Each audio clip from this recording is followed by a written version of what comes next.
Surgery కంటే hospital bill అంటేనే భయం. అదే మధ్య తరగతికి అందుబాటు ధరలో వైద్యం. Medistar hospitals. వర్మ గారు, పవర్ అనగానే మీకు తట్టేది ఏమిటి? Power స్టారా? I mean, to a degree, yes, I would say. I mean, but that is too small. మనం మాట్లాడుకున్న power. Hitler also is about power. ISIS is about power. The American military might. Power అనేది ఒక శక్తి. ఒక power అని ఎప్పుడు వాడతాం? అన్నిటికన్నా powerful. తక్కువ పవర్ఫుల్ అనేది పవర్ అవ్వదు. ఎవరి దగ్గర పవర్ ఉందంటే అన్నిటినీ కంట్రోల్ చేసే ఒక శక్తి. అది దేవుడు అవ్వచ్చు, లేకపోతే ఒక మిలిటరీ మైట్ అవ్వచ్చు, ఒక వ్యక్తి అవ్వచ్చు, వాడు మాట్లాడి తీరవచ్చు, వాడు చేసే పనులు అవ్వచ్చు. సో ఇప్పుడు పవన్ కళ్యాణ్ ఒక ఎక్స్ నెంబర్ ఆఫ్ పీపుల్ని తన మాటలు వినేటట్టు చేయగలిగాడు అంటే that's of course power. So అది దానికి అపోజింగ్ పవర్ కూడా ఉండొచ్చు, ఇంకోళ్ళు ఎవరు అది వినకుండా. So the entire world is nothing but power struggle. Different people believe in different things. ఆ కాన్స్టెంట్ కాన్ఫ్లిక్ట్ బట్టి మీకు టోటల్ వరల్డ్ రెవల్యూషన్ అంతా దాని మీద జరుగుతుంది. Even the rotation of life, you know. So power conflict is the basic entire source of all experience of life, drama that happens in life. Kani ante power ante, is it negative connotation to you or no? It is not. It is a reality. It is a nature's reality eventually. అంటే ఇప్పుడు ఉదాహరణకి ఒక zinc వెనకాల చిరుతపులి పడుతుంది. ఆ చిరుతపులి జింకని చంపేసిన తర్వాత సింహం వచ్చి చిరుతపులిని తోలేస్తుంది. So that is the relativity of power. అది చిరుతపులిని తరిమేసి జింకని తింటున్నప్పుడు ఈగలు వచ్చి సతాయిస్తాయి పులిని, సింహాన్ని. అది సింహాన్ని ఈగని ఏం చేయలేదు, ఎందుకంటే అంత పవర్ఫుల్ సింహం కూడా ఈగ అంత చిన్నదైపోయి దాని పవర్ పనిచేయదు. ఇది ఇప్పుడు స్పాంటేనియస్. సో ఎక్స్టెన్షన్ దాంట్లో ఎక్స్టెన్షన్ మోస్ట్ పవర్ఫుల్ యానిమల్ అంటే పవర్ అంటే మసిల్ పవర్ అనేది ఎలిఫెంట్ అనుకున్నాం. ఒక ఎలిఫెంట్ని కంటికి కనిపించని వైరస్ కూడా చంపేయగలుగుతుంది, అంత పెద్ద పవర్ఫుల్ యానిమల్. సో ఏంటి అది బిగ్నెస్సా లేకపోతే ఒక పొటెన్సీ. అంటే పాము ఉందనుకోండి, పాము power is about the content of the poison. ఆ పాయిజన్లో ఉన్న డెన్సిటీ దాన్ని బట్టి దాని పవర్ ఉంటుంది. So it has various shapes and forms, but eventually all of that results to దానికి ఉన్న కాంటెక్స్ట్, దాని కేపబిలిటీ ఏంటని. సో ఇప్పుడు ఫర్ ఎగ్జాంపుల్ ఐన్ రాండ్ ఏముందంటే మనిషి brain is the most powerful respective. ఎందుకు? అంత పెద్ద ఏనుగు కూడా ఒక డైట్ కోక్ క్యాన్ ఓపెన్ చేయలేదు, తొండాలు దంతాలు అన్నీ వేసుకొని. You don't know how to do it. So it's not muscle power, it is brain power. But at the same time ఆడ డైట్ కోక్ మనిషి ఓపెన్ చేయొచ్చు, కానీ ఏనుగుని దాన్ని ఒకే చోట పెడితే ఏం చేస్తాడు ఆ బ్రెయిన్ తోటి? మీకు అక్కడ బ్రెయిన్ అవసరం లేదు, ఒక్క తండం ఊపితోటి ఫినిష్ అయిపోతుంది. So it works in different places at different times in different context. Varma గారు, అమెరికా లాంటి దేశంలో I gave you an example of the 2-bedroom apartment. America అని ఎందుకన్నానంటే ఫ్రీ కంట్రీస్లో ఎలా అయితే లిబరేట్ చేసేసి అక్కడ క్రైమ్స్ తగ్గిపోయాయని మీరు చెప్తూ వచ్చారు కాబట్టి I'm just extending that example. Correct. అలాంటి కంట్రీస్లో కూడా you know that to watch phone is easier in India than it is in the United states for children, because ఇంట్లో పేరెంటల్ కంట్రోల్స్ పెడతారు. People, every American home. See, but that is exactly the point. That is exactly what even the government is saying. We are committed to protect children from watching porn. They are saying that. Similarly, they want better roads. We want better everything. We want as good or better than America. So I am asking you. We are on the way. Kani that is not going to come. ఇప్పుడు అమెరికాలో ఎలా చేసే అది emulate చేయొచ్చుగా. అదే చెప్తున్నాను. For example easy అయితే ఇప్పుడు అమెరికా ఒకలాగా చేస్తుంది, చిల్డ్రన్ని చేసేస్తాను, అప్పుడు చేసేయచ్చుగా, ఎందుకు చేయట్లా? ఇప్పుడు కూడా parental controls are possible. So అంటే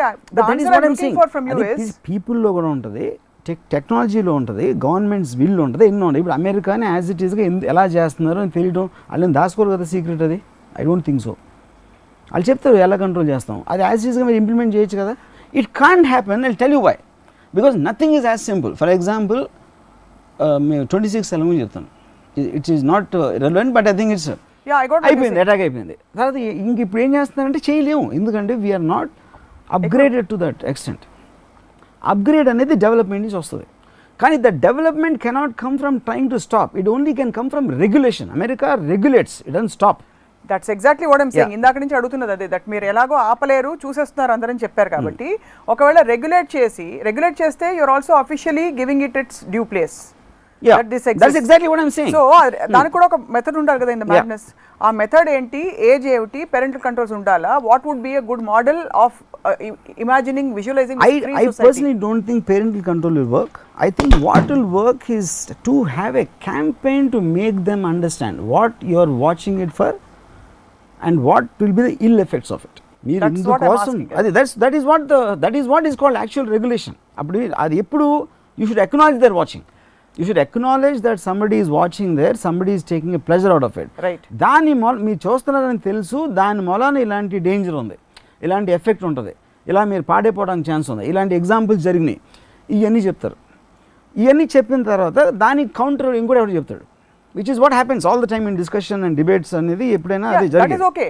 దాంట్లో నుంచి ఒక individual will take a decision, అది కరెక్టా కాదా అని. అట్లీస్ట్ మీరు అన్నట్టు ద హిపోక్రసీ విల్ గో.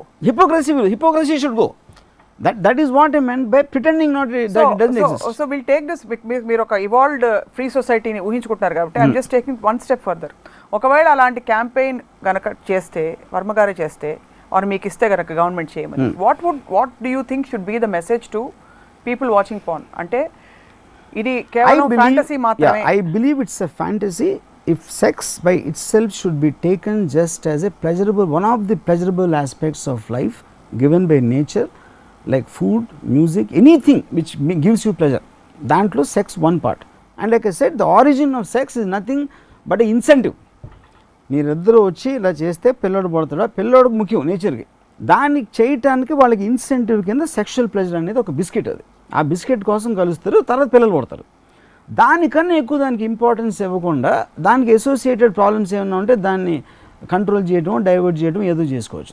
దానికి అంతకన్నా ఎక్కువ ఇంపార్టెన్స్ ఇవ్వకుండా కేవలం ప్లెజర్ గివింగ్ థింగ్గా చూసినప్పుడు పాన్ అనేది ఒక ఫ్యాంటసీ ఇమేజ్. పాన్కి ఒక యాక్షన్ ఫిల్మ్కి ఏమి తడలేదు. దానికి ఇతరత్ర గిల్ట్, తర్వాత మారల్ డేంజర్స్ అన్ని అక్కడి నుంచి వస్తాయి. మీకు మారల్ ఇష్యూ నుంచి, గిల్ట్ నుంచి మీకు సైకలాజికల్ ప్రాబ్లమ్స్ వస్తాయి. సో అవన్నీ పక్కన పెట్టేసి ఇది కేవలం ప్లెజర్ అని చెప్పడానికి best way would be to make it freely available and give a campaign to tell its problems of this. ఏమేమి దాని మూలాన ప్రాబ్లమ్స్ ఉంటాయి అనేది అది క్యాంపెయిన్ చేయాలి.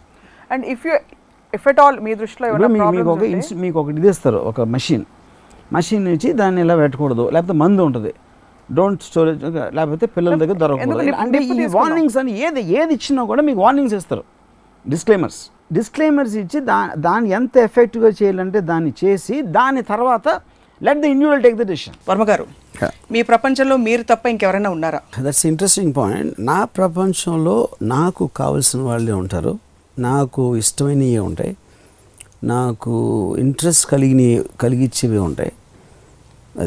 అది ఎందుకు చేస్తుందంటే, ఇప్పుడు నా కళ్ళు ఇప్పుడు మిమ్మల్ని చూస్తున్నాయి, మీ మాటలు నా చెవులు అంటున్నాయి. So I'm touching this coffee cup with my sense of my touch. ఈ సెన్సెస్ అన్నీ కూడా ఫంక్షన్స్ ఆఫ్ మై మైండ్. నా మైండ్ ఉందని నాకు ఎట్లా తెలుస్తుంది? It is an idea, thought, ఆలోచన ఉంది కాబట్టి నా మైండ్ ఉందని ఇది ఉంది. ఇవన్నీ కూడా నా సెన్సెస్ నాకు చెప్తున్నాయి, అందుకని నా మైండ్ నమ్ముతుంది. ఐసైటు, స్మెల్, టేస్ట్, టచ్, ఇవన్నీ ఓకే. అప్పుడు నేను గవుక్కుని ఇప్పుడు ఇక్కడ నుంచి నేను నిద్రపోతే ప్రపంచం మాయమైపోతుంది, ఎందుకంటే నా సైట్స్ చూడలేదు కాబట్టి వరల్డ్ అనే దానికి మీనింగ్ లేదు. నేను పొద్దున్న కళ్ళు తెరిచినప్పుడు మళ్ళీ ప్రపంచం వస్తుంది. ఆ ప్రపంచం ప్రతి కాన్షియస్ బీయింగ్ వేరే వేరే ఫామ్స్లో, వేరే వేరే షేప్స్లో, వేరే వేరే విధంగా వస్తుంది. So in reality the world doesn't exist except your own mind. No, this is a theory first proposed by Arthur Schopenhauer, the German philosopher, in his book called The World as an Idea. You know? Right. So ఇప్పుడు రియాలిటీకి పర్సెప్షన్కి ఎంత difference అనేది ఉందో, ఇప్పుడు interesting thing ఏంటంటే, ఇప్పుడు దీన్ని మనం అప్లై చేసాం అనుకోండి మన ప్రాక్టికల్ లైఫ్కి. నాకు ఒక పర్టిక్యులర్ థింగ్స్ అంటే ఇష్టం. నాకు ఫర్ ఎగ్జాంపుల్ క్లాసికల్ మ్యూజిక్ అంటే నాకు ఇష్టం ఉండదు, మీకు చాలా ఇష్టం. సో క్లాసికల్ మ్యూజిక్ అనేది నా ప్రపంచంలో లేదు, మీ ప్రపంచంలో ఉంది. నాకు నచ్చేది మీ ప్రపంచంలో ఉండదు. సో ప్రతి మనిషికి వాడి ప్రపంచం ఉంటుంది.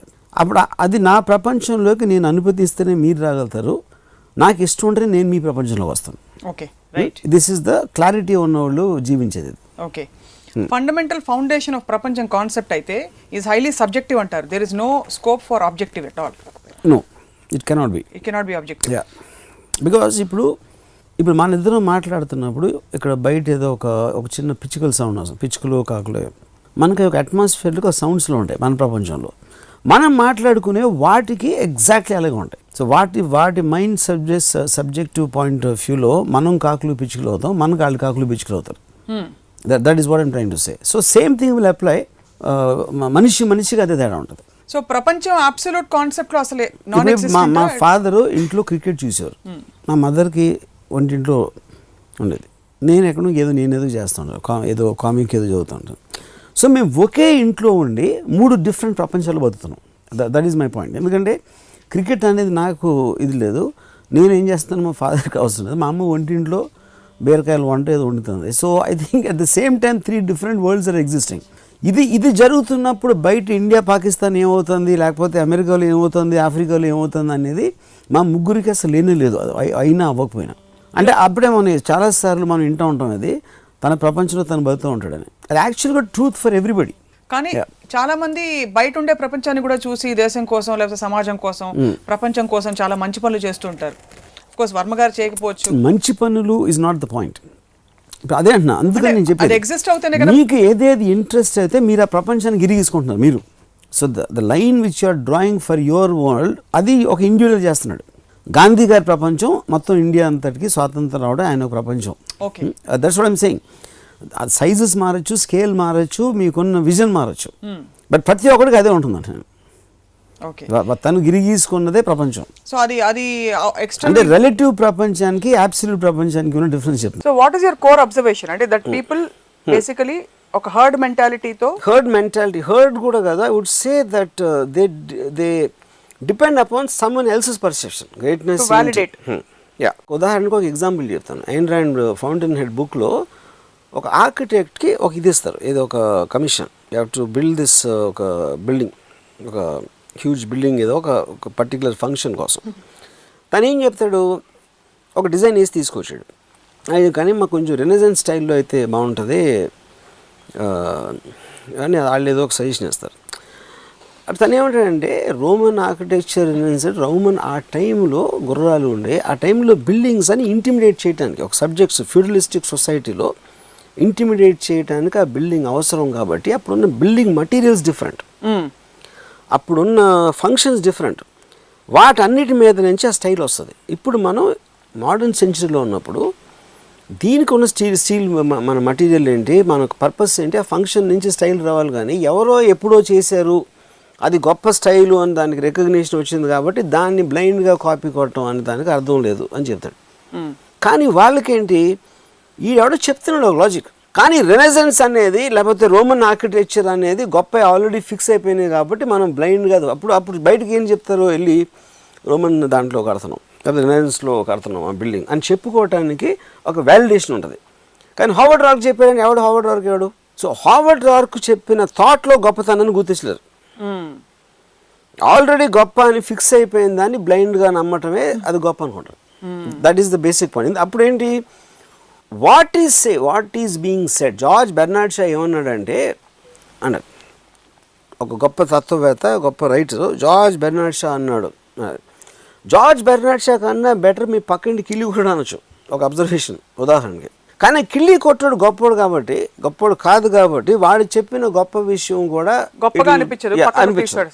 ఇప్పుడు ఇవాళ మీరు ట్విట్టర్లో కానీ ఫేస్బుక్లో కానీ ఇప్పుడు ఎందుకంటే ఆ రోజుల్లో జార్జ్ బెర్నార్డ్ షా అన్నది ఒక గొప్ప వాక్యం మీకు ఒక బుక్లో వస్తుంది, అందుకని ఎప్పుడో వస్తుంది అది. ఇప్పుడు అలాంటి థాట్స్ రోజుకి 1000 వస్తాయి. అంటే అనామకులు ఎవరికి తెలియదు గ్రేట్ థాట్స్. వాళ్ళు ఎవరు గొప్పవాళ్ళు, ఎందుకంటే వాళ్ళకి గొప్పదనాన్ని ఆపాదించట్లే ఎవరు. డిమాండ్ సప్లై చూస్తే గొప్పదనం కోషంట్ కంటెంట్ పెరిగిపోయి demand తగ్గిపోయిందంటారా? 100%. There is no market for. ఎందుకంటే దానికి ఒక చిన్న రీజన్ చెప్తాను. ఇప్పుడు వాళ్ళ ఒక మనం గొప్ప సైంటిస్టులు మనం అంటాం, బెంజమిన్ ఫ్రాంక్లిన్ లేకపోతే ఎడిసన్, ఐన్స్టైన్, ఇలా గ్రహం బెల్ టెలిఫోన్ కనిపెట్టాడు. మనం అప్పటి నుంచి ఇప్పటి వరకు వాళ్ళ గురించి అంటున్నాం. iPhone 6 కనిపెట్టాడు, అది కనిపెట్టాడు, సెల్ ఫోన్ కనిపెట్టాడు కదా, వాట్సాప్ అది కొన్ని 100,000 ఇన్వెన్షన్స్ అవుతున్నాయి. ఏంటి అవన్నీ ఫార్ సుపీరియర్. అవును, గ్రహం బెల్ అనేది ఎందుకు పనికిరాడు ఇప్పుడున్న యాక్చువల్ ఇన్వెంటర్స్లో. కానీ నంబర్ ఎక్కువైపోయారు కాబట్టి మనం ట్రాక్ చేయను, మనకు అసలు ఆలోచన కూడా రాదు. ఎందుకంటే ఎవడు సెల్ ఫోన్ ఎవడు కనిపెట్టాడో తెలుసా?